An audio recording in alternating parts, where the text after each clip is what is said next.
All right, let's try that again. If you guys are in the chat room or whatever and you can hear me and everything sounds good, let me know. Give me a thumbs up or something like that. I had a feeling that something was goofy going on. He was kind of being weird and giving me some sort of messages over here on the side. Anyway, I hope everyone can hear me now. So let's get rolling. So first question comes from Perry Kogelin. How do I evaluate new opportunities and side businesses? I have a stable core business with a great team. We sold 8 figures on Amazon last year through the FBA program and have trained our operations and admin team so that we can step away from the business for a week or so at a time.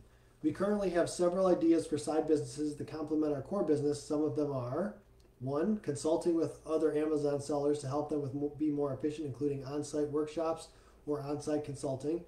2, creating courses to help with process efficiency. 3, brand management, helping other people get up and running on Amazon and managing their presence on the platform for a commission. 4, doing private label on Amazon. In all of these cases, we have to hire or build a new team to execute the idea. So how do you decide which idea to act on first? Thanks. Cool. Perry, this is awesome. It's great. I love to see when people are successful at their current business and they're looking for new opportunities to do other things as well. And utilizing kind of your experience and what you're currently like knowledgeable on and all of your years of blood, sweat, and tears and applying that to something else, that's great. And I also like that you've specifically pointed out that, where did you write it here? We have to hire or build a new team to execute the idea. That is 100% true. A lot of times when people start to do these kind of side ventures, they sort of decide they're going to borrow from their existing businesses, and it creates a lot of difficulty. It takes their current business and makes it less efficient because now everyone's distracted by all these other things. It takes the focus away, So great that you're thinking of it as a whole separate business, even though it's maybe related or spawned out of the same industry. So your question, so how do you decide which idea to act on first?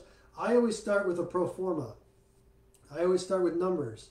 I use those numbers that I create and that we use as our kind of modeling of what any one of these things would look like as a business. And I would go through that process. And I would do that for all 3 or 4 of these things. And I would take whichever one was easiest. Whatever one is going to have the least capital upfront required, the highest margins, whatever criteria I find to be the most important to me based on whatever it is that I'm doing. So I would start with numbers, model it out on paper, on Excel, make sure you understand how each one of these businesses work from a numbers perspective. Because at the end of the day, for me, if the numbers don't work ahead of time, they're not going to get any easier trying to figure it out on the fly. So that's where I begin. And then I just pick the one that makes the most sense, which is going to be the path of least resistance, the one that will be the most easy to move forward. And also the one that will be the most enjoyable to me, given my own requirements or rules, as some of you have maybe heard me talk about. You set a set of rules for yourself and for your kind of life and the way that you want to live, and make sure that whatever businesses you're looking at help and fit within that life kind of framework rules that you've set. So yes, step 1, model it all out, get all the numbers working on paper or in Excel, and then make sure that you pick the one that's the easiest, that fits all your rules. Happy to help you with that anytime, Perry, as you go through that process. Okay, Vesna Dechanowska. Terrible pronunciation of your last name. Sorry, Vesna. I know who you are. You'll have to tell me next time we see each other how to pronounce your last name. What are some ideas that I could use to create a subscription revenue business? Thank you in advance. I have a new consulting business focusing on HR strategies, process improvement, HR software implementation, and organizational change management. And I also provide coaching services for business professional, HR executives, and NLP. I would like to get some advice on how I can establish a subscription revenue business for HR services for companies and help them scale. Thank you, mentors, for all your help, time, and help. Cool. Well, the first thing that jumps to mind, Vesna, is based on what I know of how your business works and what it is. It just occurs to me that perhaps there's a course strategy that you can take with this, like kind of like how people build these whole in a particular category with a particular online course that then becomes they build a whole community around it, right? So like you already are doing some of the coursework, I think, consulting business focusing on HR strategy. Yeah, so you're working on a one-by-one basis. So if you built if you productized all the stuff that you do into sort of like a course or workshop or technology thing that allows you to do one-to-many sales, that you're able to sell, produce something once and then sell it over and over again at like a zero marginal cost, you can scale that into a very profitable, subscription access to the content library sort of thing. I've seen that work quite successfully. There's even some people in AO that have businesses like that. That might be a good way to go. And if you do go down that path, what usually I've seen be successful is thinking in terms of the content that you provide, but also the community that you build. And the more value you can bring and get people interacting, so the community itself has a bit of a network effect. So it isn't just about them coming on and watching you do stuff, but it's that the fact that they're all interacting with each other adds value, because then the bigger the community gets, the more value the whole your business has to all the individual people who sign up. That term's called network effect, for those of you who never heard that term before. It's why Facebook and social media and all of these kind of like technology platforms do well and then create these moats around themselves, because they're valuable because they're big, and the bigger they get, the more valuable they are to their customer/user base. All right, cool. So that was first idea there. Yimisi Akinai. Also, probably I did a bad pronunciation on that too. How do you know if you've done all you can to improve your business? Great question. We are a math tutoring business and have about 80 to 100 students. We have remained flat. Things are still stagnant, and we think we have looked at every aspect of the business, from pricing to memberships to marketing to staff. We don't want to sell our business because of something we totally overlooked, and then things just take off for another owner. What are things we can do to help us get back to growth mode? Great questions. All right, you actually asked two questions. Your first question was, how do you know if you've done all you can to improve your business? So I think I've told this story before, but I'm going to tell it again. I was at a meeting of different entrepreneurs. We all got together, and one of them was Jeff Hoffman. And Jeff Hoffman is the guy who invented or commercialized, probably more a better way to say it, the automated ticketing machines at the airport. So he has a patent. So every time you use one of those automated ticketing machines, he's getting paid. So he's a multi-billionaire guy, has a ton of money. Very smart guy, done a lot of different businesses besides that. He's produced movies, he started Priceline.com. He's done all these different things. And I actually asked him that exact question, because he was telling me about some of the different things that were going well for him and all these different things and all this exciting stuff that he had going on, currently and in the past. And I said, well, that's great. I'm sure you've had lots of good successes, but what about the ones that didn't work? How did you know when to stop? As entrepreneurs, how do we know when to stop? That was the question that I asked. And he had a really good, thoughtful answer that I've used myself many times since then. And his answer to that question was, when he runs out of ideas, he stops.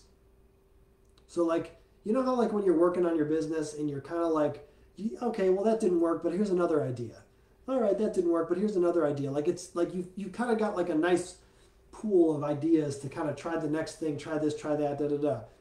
But when you're kind of totally out of ideas and you're kind of you're just burnt, it's over, you're grasping at straws kind of thing.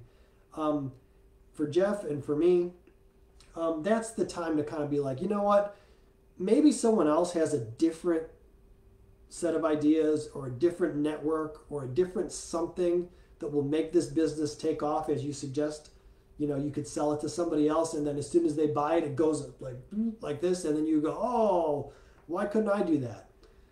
Well, you couldn't do it because you didn't have whatever they had, and that's okay, because we all have different resources, we all have different ways of thinking and looking and doing things, and in those situations, sometimes that's the best thing to do. You took your business from point A to point B, and that's as far as you can and or are interested in taking it, and it's okay to let somebody else take it the rest of the way, right? You're not married to your business. Your business isn't you. So there's nothing wrong with that. You know, there's a lot of people I know that just start businesses and they take them from, you know, that from startup to $10 million, and then they stop. At $10 million, doesn't matter how good or how bad it's doing, they sell it, and they don't think too hard about it beyond that, because that's their sweet spot of how they develop something, how far they can take something. So anyway, so I guess that would be my question is, do you have any more ideas? Do you know the more things you can try? If not, maybe it's time to sell. And if, yeah, that's it's as easy as that. And as far as getting back into growth mode, that's a tough question. If you're not in growth mode already, and you're completely out of ideas on how to get there, I guess maybe what I would suggest, if I was really committed to finding growth mode again, would be to do exactly what you're doing, asking people, to get their opinion on what to do, and I would give them details. Like, if you want to meet with me for 30 minutes or something, give me more specifics about what you're dealing with. Maybe I can throw some growth mode ideas that just pop in my head and have that same conversation with 20 other people, and maybe somebody will spur an idea in your head and bring it out. Go out into the world and get other people's brains working on it. If I was going to go like fully into growth mode, and not just be like, I'm out of ideas, I'm going to move on to the next thing. I got other ideas, other things I want to do. Okay, cool. Ricardo Delgado, how do you hire a manager for your company or hire a lead? I have a barbershop and I currently still work inside the business. Although I eventually want to step outside the business, that would mean I would need to hire a manager or a lead. What do I look for when doing this, or where should I start? Thank you. All right, Ricardo. So the main thing is when you're hiring anybody, especially someone who's going to be like a high-level manager or something, you have to be absolutely clear on what you want them to do. What is their kind of realm of responsibility within the business? What metrics are you going to hold them accountable to know that they're succeeding or failing? You use those metrics and that description, that clear messaging of so that they know what they're supposed to be doing and what you're expecting of them, so that way that if it's not working, you can make adjustments or get rid of them real quick. So before you even start looking for quote unquote the right person, I would say be very, very clear on defining the role and what does that really mean.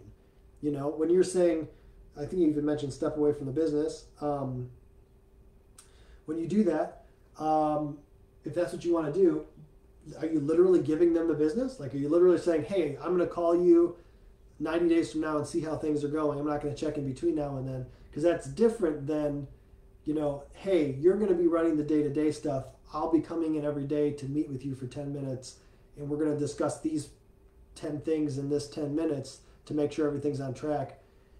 Like, it's a difference. So you've got to be very clear on what you actually want and who's responsible for what in the relationship as you move forward. So don't speed ahead. Even though you don't have a manager yet, try to solve all this stuff before you get the manager, before you start looking for it, because it'll also help you define the search too. Because again, if you're looking for someone who's a day-to-day operator type manager versus, hey, I'm going to give you this business and I expect you to grow it to 20 locations in 3 years, those are two different people, and those are two different mindsets, of the person that you bring in. Okay, Robin Turpin. What are your thoughts on a very structured and strict health program? After completing the AO Wellness program, I learned that when I give myself too much flexibility, the results did not happen as quickly. How much flexibility do you recommend for reward meals, etc.? Thank you. I appreciate you so very much. Great question. So for me personally, my own like kind of wellness routine is all about I'm pretty flexible, but that's just because my natural I'm not a like everyone who knows me and makes fun of me for this sometimes. I don't drink anything but water. I don't drink juice or soda or any of this sort of stuff, and that's just I do that naturally. Like I've done that for pretty much like a long time. Like so like that makes it easy because there's no temptation or like desire to do like to drink or anything bad for me, like from a health perspective. I also am kind of naturally sort of low carbs. So like all these sort of things, like I kind of do the pinch test. That's what I always say to my wife. I do the pinch test. And so like if I pinch my like kind of right around my belly here, and I can kind of get a little bit more pinch than I would like, it kind of clues me in like, hey, maybe I should not skip my run today. I generally try to do a 5K like 3 to 4 days a week at minimum. And sometimes I end up skimping. That's usually kind of where I quote unquote cheat, is by not getting to that. Not because I don't want to, but just because I get busy kind of doing other stuff. And so that's what I would say is probably the, is for me personally, that's my own experience share on that. I don't have any specific recommendations, I suppose. Although one thing that I do recommend, and this is just my experience, maybe it's the same for other people, don't reward yourself with the thing that you're trying to like not do, right? Yeah, don't reward yourself on the stuff that you're trying to not do. So meaning like, if my goal is to not eat donuts, don't make the reward for not eating donuts eating donuts. Because if I do that, then I'm going to tempt myself into eating more donuts. So I'm all about giving myself rewards, but if I don't give myself rewards, don't give rewards that are the same as the thing you're trying to control. I guess that's my thought. That's me personally. Still having some sound issues, huh? I don't know why that is. Do I sound pretty good otherwise, though? Just the fact that it's cutting out a little bit, huh? It's not giving me any weird errors now this time. It did the first time, but this time it sounds looks pretty normal. Well, I'll talk slow. Hopefully that'll work. We're on the last question anyway. Let's keep going. All right, last question. Great question though, Robin. I like that you asked something that was like not necessarily like directly business, but kind of more like lifestyle, whatever. So that's fun. You guys ask me more of those. I like thinking about stuff wider than business sometimes. Melinda Clark. Should I rent a brick and mortar office space? I'm a nurse practitioner with a health and wellness practice. Small startup side gig, still not very established. I'm primarily offering concierge home services right now. I keep tossing around the idea of having a brick and mortar location, thinking it might be somewhat easier to market. Of course, that comes with more overhead expenses. I definitely have some fear about this and biting off more than I can chew.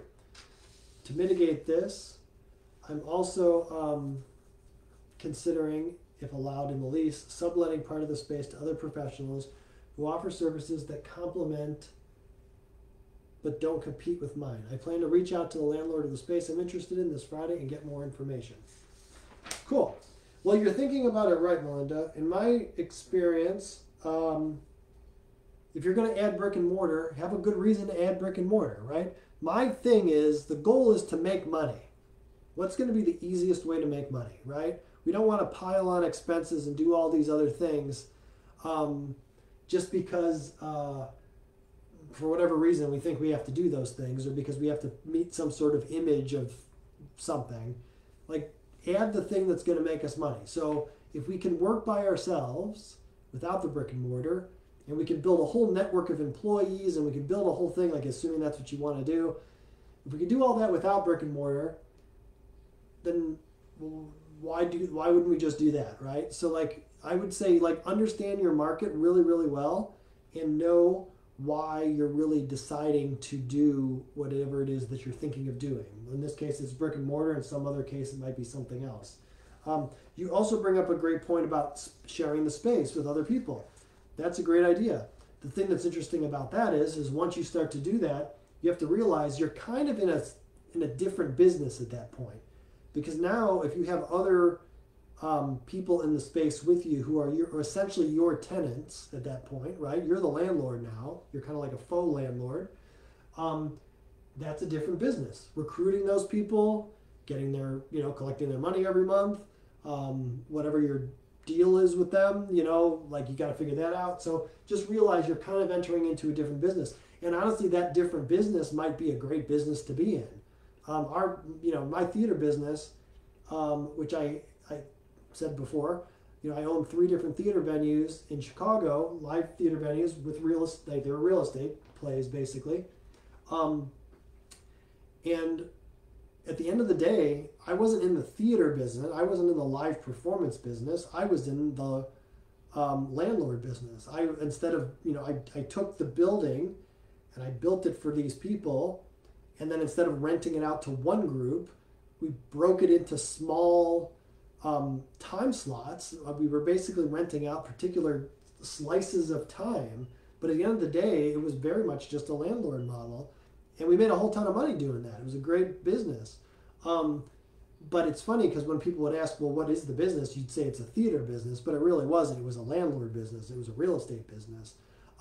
So that's something else you'll hear me say a lot is whenever you do anything in your business, if you're pivoting into a new, pivoting in a slightly different direction or even a totally different direction, and even when you make those moves, know what business you're in, know what you're actually doing, because I found that lots of times people don't realize what their business actually is. Like, what's the thing that makes the difference? What's the thing that really, what's the actual business model you're doing? So yes, so let me make sure I actually answered some part of your question. Yeah, so I guess I would say what I said kind of to I think it was the first question almost. Yeah, Perry's question. Build a pro forma around your projected business model based on having a brick and mortar space. And then see if you like what you see. If you like what you see, then you can do it. Once you put all the numbers on paper and you imagine it and you look at it and you're like, doesn't make sense, I'm not going to do it. Let the numbers make the decisions for you. It's a lot easier than just trying to decide, in my experience and what I like to do. And as always, to everyone, to Melinda and everybody else, I'm always available to any of you if you guys want to talk through something or go over something you're considering. Always happy to connect with AOers to help you guys along any way I can. That's it. I'm out of questions. No more for today. Happy to see everybody. Keep me posted on what you guys are up to, and have a good day.